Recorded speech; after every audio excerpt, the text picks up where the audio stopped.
semaine, on va vous montrer plein de DIY et de hacks que vous pouvez faire avec des trucs que vous achetez chez Ikea. On a remarqué que vous aimiez ça quand on faisait des vidéos de DIY, puis là, ça nous tentait de nous attaquer à un classique de la décoration, le Ikea.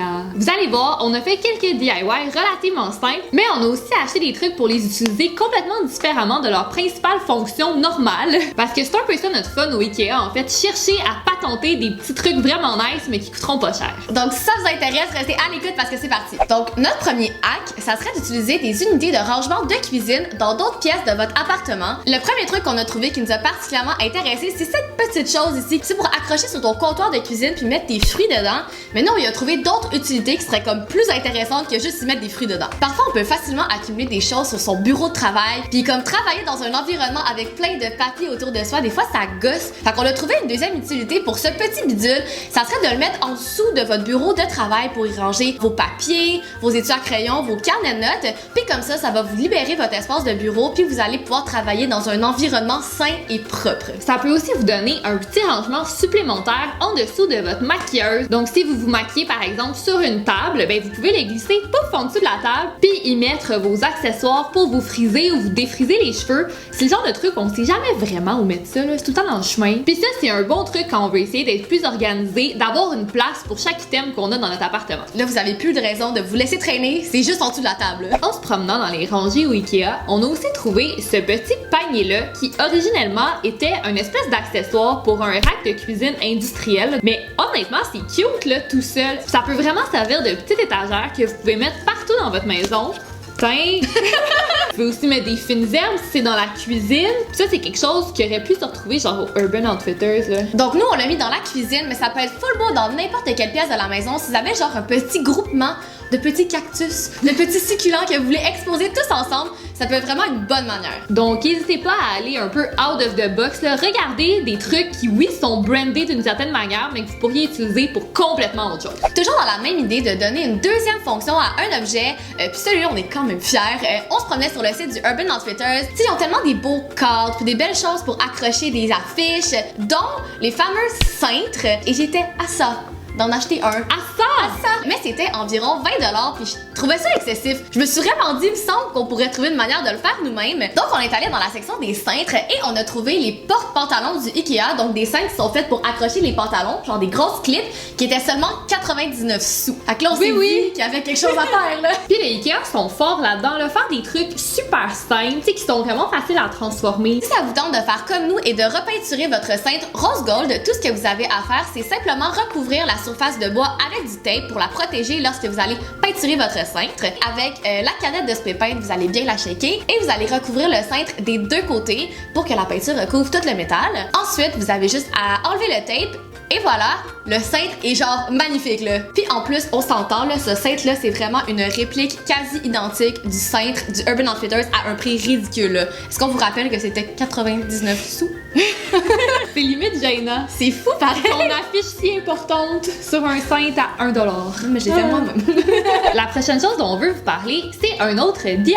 Puis celui-là, on est quand même fiers. Ça nous tentait vraiment de pimper quelque chose dans la section pour enfants. On savait qu'il y aurait de quoi à faire là. Ah ouais, là. Puis en plus, c'est encore moins cher que la section normale. Hey!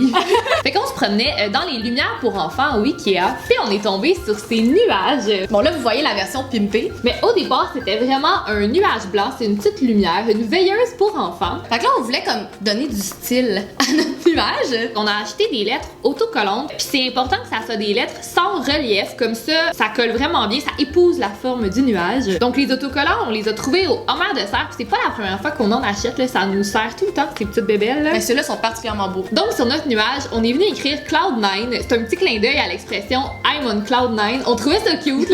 Il vous reste plus qu'à assembler la magnifique veilleuse avec les belles instructions du Ikea qu'on aime tous, hein? Il y a juste 4 étapes, tout va bien aller. Et dans notre cas, on va toutes les deux l'afficher dans notre chambre. Puis c'est encore plus parfait pour celles d'entre vous qui aiment pas ça dormir dans le noir comme moi.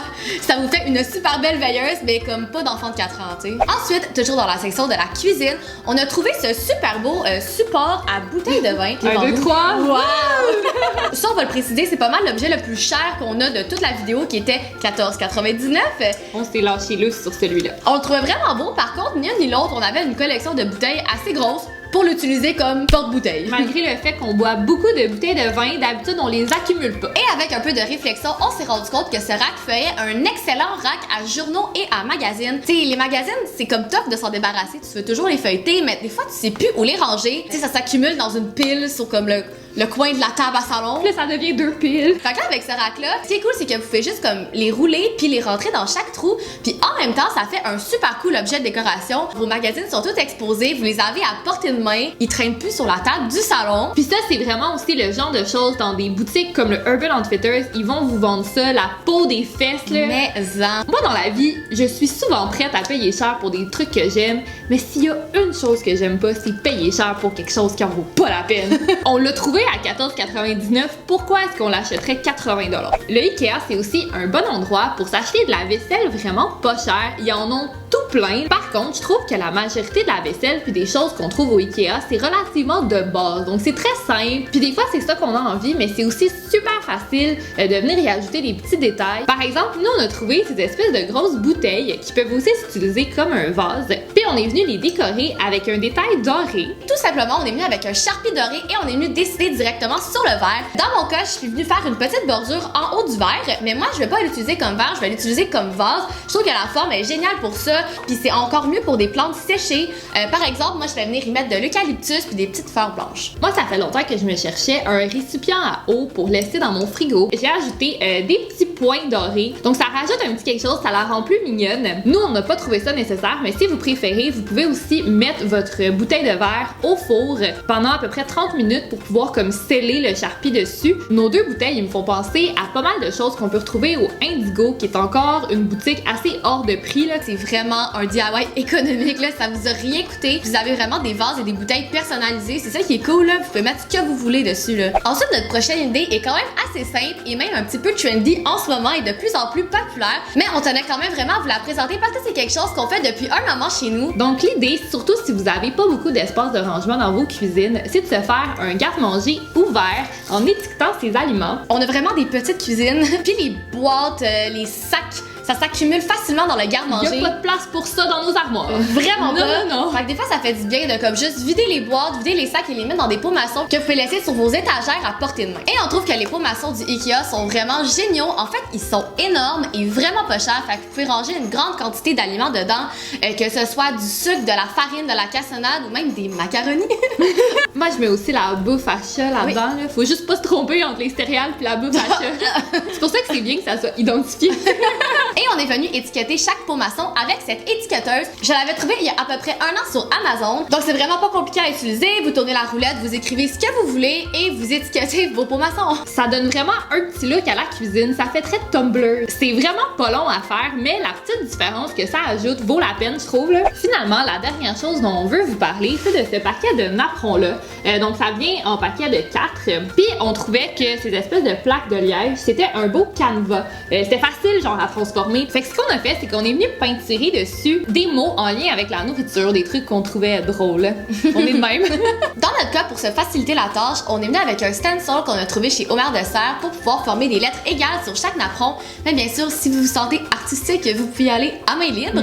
Donc tout d'abord, on est venu découper chaque lettre de pochoir et on est venu les placer à l'œil et s'assurer que l'espace entre chaque lettre était égal pour que ça soit beau. Et on est venu fixer avec du scotch tape chaque lettre pour pas que ça bouge. Ensuite, on est venu avec l'espèce de petit outil de pochoir, l'espèce d'éponge et de la peinture acrylique blanche et on est venu tapoter dans l'espace des lettres. Puis on a fait bien attention en enlevant le pochoir pour pas que ça déborde. Mais si ça déborde, c'est pas grave, ça s'enlève super facilement. Tu peux gratter un petit peu, puis c'est parti. Je trouve que le liège, c'est un bon matériel pour ça. Là. Oui, ça a l'air crafty, mais c'est beau. Crafty! Puis aussi, on trouvait que c'était une vraiment cool idée si jamais vous avez comme une espèce de party thématique. Ça coûte tellement pas cher. Vous pouvez vraiment personnaliser les napperons puis faire une table vraiment cool. Ouais, ou pour l'anniversaire de quelqu'un, pour identifier les gens. Ah, on a plein d'autres idées.